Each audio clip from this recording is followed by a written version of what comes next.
when Attack of the Clones came out, the clock was ticking because Episode 3, the final Star Wars prequel, was going to come out in 3 years. So they basically set out to tell the story of the Clone Wars almost in real time in books, comics, animation, and games.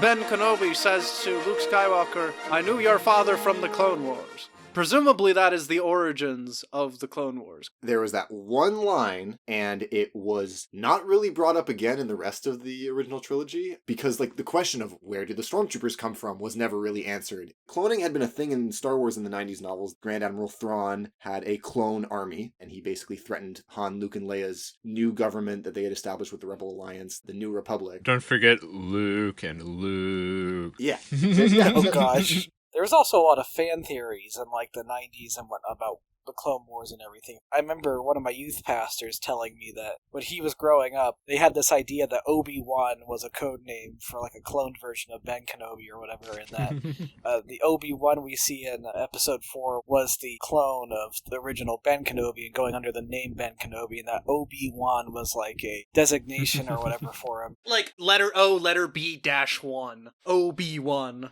That would be wild and also really funny. The original Clone Wars, like I said, told the 3-year story of the war in 3 years. So when the CGI Clone Wars series, when that came out, they basically had to say, all the other Clone Wars stuff, it all happened in the span of a couple months. Because in this new show, Anakin is a knight at the beginning of the war, whereas in the old continuity, he was knighted very close to the end of the war. The old continuity had a much slower progression of Anakin from bratty Attack of the Clones, Hayden Christensen, to the more dashing, heroic character that he was in Revenge of the Sith before his fall. I haven't rewatched the prequels in a while, but as I recall, there's kind of a pretty significant jump forward. In terms of the characters, in terms of the designs of things, you've got the Jedi Starfighters that are supposed to be it's like the TIE Fighters, right? That's intentionally meant to foreshadow all of that. Revenge of the Sith's development was somewhat secret. So originally, the only assets that they had to go off of was what was from Attack of the Clones. So a lot of the early battles from the Clone Wars and the old multimedia project looked like stuff from Attack of the Clones. But with the CGI Clone Wars in 2008, the very first episodes produced, so the movie and R2 Come Home,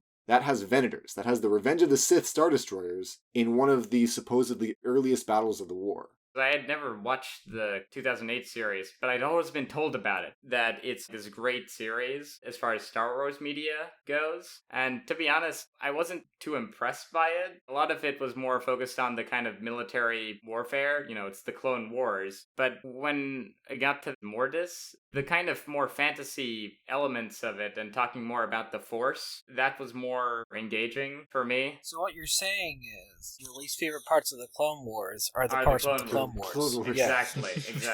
Actually, okay, Raj, I remember those being the crowd pleaser episodes as I was growing up, because I was 10 when Clone Wars came out, and I remember talking about it with other young tweens and teens online, and I swear, every time a new clone trooper came on screen, a new clone trooper design, people were like, oh my gosh, it's so cool, and such a cool action scene with the droids.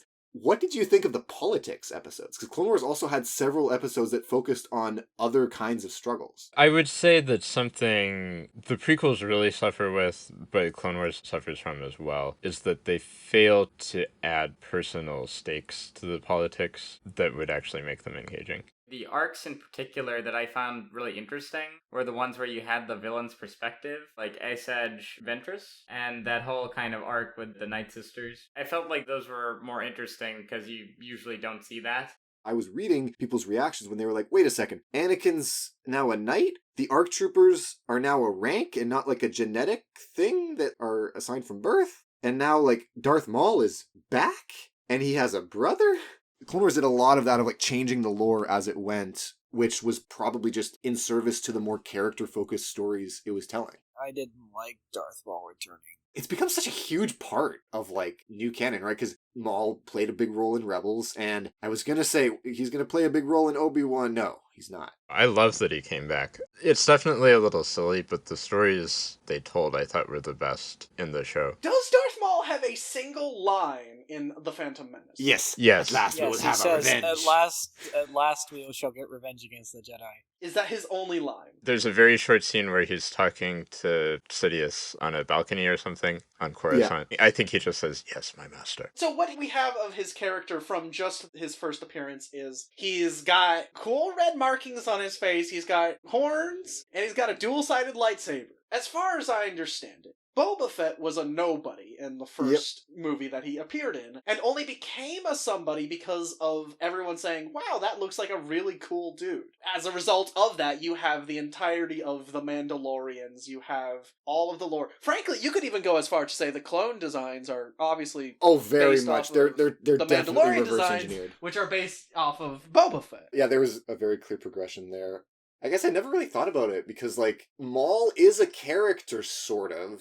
I vividly remember there was a whole book where, like, it's essentially just him alone in a prison, and he just is basically killing people the entire book as, like, a test to Sidious. I cannot remember. I think he's, like, having to, like, discover what it means to be a Sith, maybe? That's another reason I think it was actually a good idea to bring him back. He was probably one of the most clear-cut cases of wasted potential in Star Wars. He's just there to be intimidating, and then he dies. Well, he kills off Qui-Gon. He kills off the mentor who was supposed to be the one to, you know, help the Chosen One adjust and come into his own. The thing is, he's such a blank slate. We don't know anything about him, really, apart from the tie-in media. Was Grievous any different? He had a little bit more personality. He had more than one line. Yeah, he had plenty of dialogue. Wait, did you say more than one lung? Line. More than one Oh, line. yeah.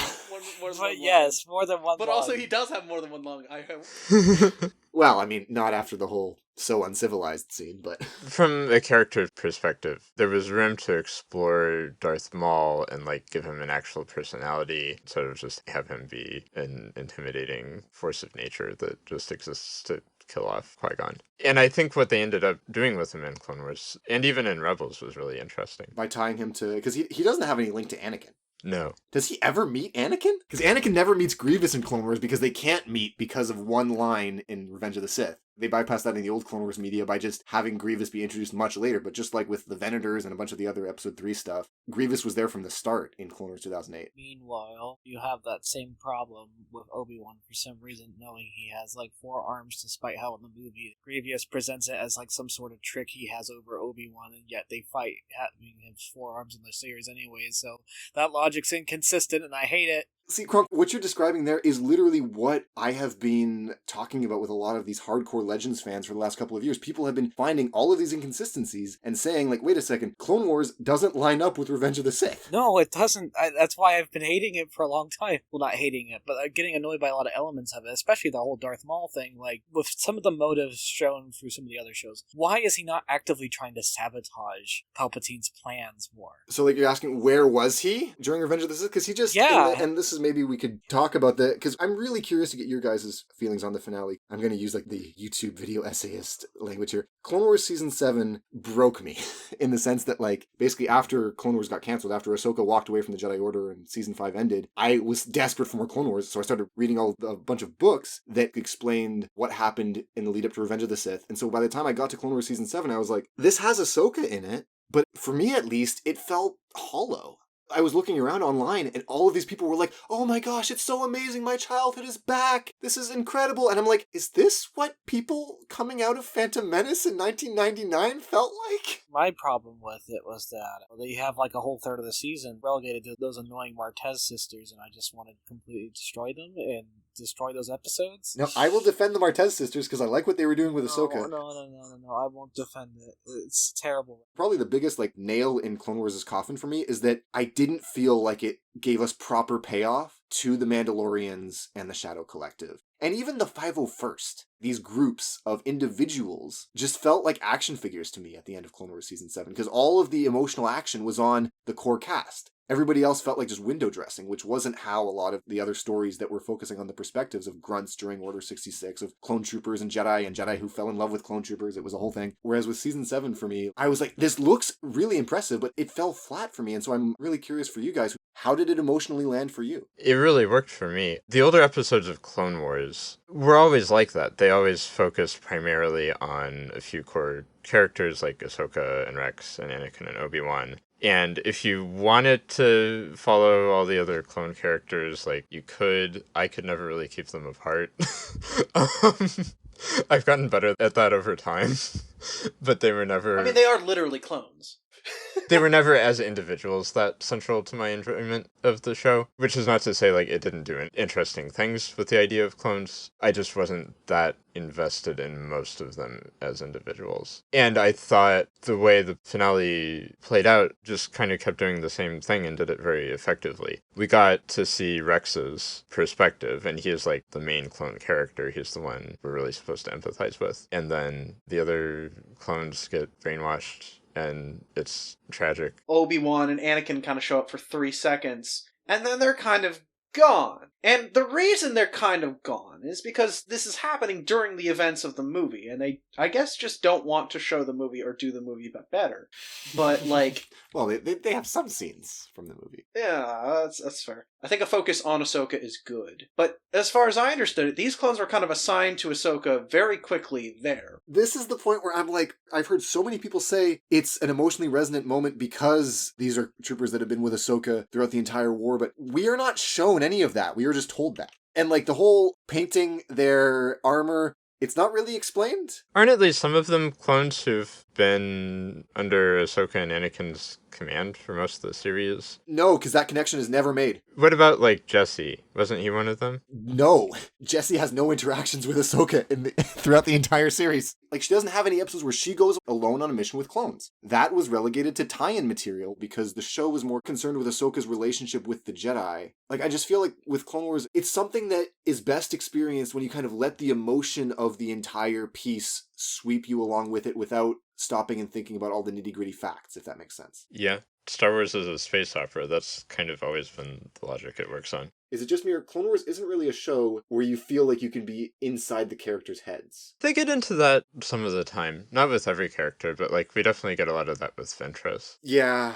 When Clone Wars was canceled, a bunch of the episodes that were originally slated for production, because they wrote 8 seasons, and they were only able to produce 6.5 before they got canceled. And so like Bad Batch, which came back in Clone Wars Season 7, and the Martez Sisters arc, which wasn't originally about the Martez Sisters, those were completed in animatic form before the buyout happened. And that's where stuff like Quinlan Vos and Asajj Ventress's arcs, they got adapted into a novel. And what happened with the Shadow Collective got adapted into a comic.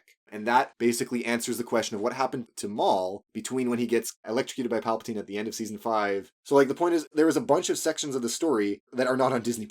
And you have to go into, like, this ancillary material to try to seek it out. In terms of media that's out there, I didn't really see it as having anything that I necessarily recommend to anyone that doesn't particularly like Star Wars, in terms of the actual stories, because I felt like you would need to know a lot of the media surrounding the Clone Wars to really get more out of it. If you were to recommend this to like someone who is in the primary age demographic for Star Wars, how would you recommend it to them? For a kid who's a Star Wars fan, I'd probably say like start with Season 2, or maybe like the last episode of Season 1. Partly because I'm down on Season 1, partly because I think the animation in Season 1 could be kind of a turnoff to kids these days. If you were to just tell someone to watch 22 minutes of Clone Wars, would you give them 22 minutes of 2D Clone Wars, or 22 minutes of like one 3D Clone Wars episode? That's really tough, because I think the strength of the 3D Clone Wars is that it uses story arcs to let its stories have time to breathe.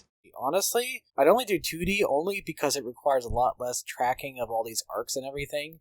One of the problems I had with 3D Clone Wars is there's just so much to keep track of in the later seasons and things to remember that if you just showed them a random episode of like the 3D show, you'd have to give them so much context. I feel like you don't have to do that nearly as much with the 2D show. My last thought on the Clone Wars, so I'm sure this is from a production standpoint. Why'd they jump around the timeline? Why didn't they just show them all in the order? Why? It doesn't make sense. The timeline doesn't make sense, and they never established a clear week-by-week timeline like they did with the old continuity, probably partially because Clone Wars is the type of story that's more like a fairy tale. Like, you're not supposed to take it as, like, a historical account. Yeah, I mean, if you listen to interviews with George Lucas, he'll say, like, Star Wars is a fairy tale. You know, don't try to apply too much scrutiny to it. A lot of the stories that we're trying to flesh out, like Clone Wars' first season, none of that is part of the new continuity, so it's kind of in a weird limbo where it's not part of the old multimedia project, but it's not part of the new canon. Which I would still say that, like, those individual stories are worth experiencing for people. Clone Wars has an insane fan base, and I just want to see more people create cool things out of love for it. From my perspective, Clone Wars is easily the best Star Wars thing outside of the original movies. Star the Clone Wars Wars.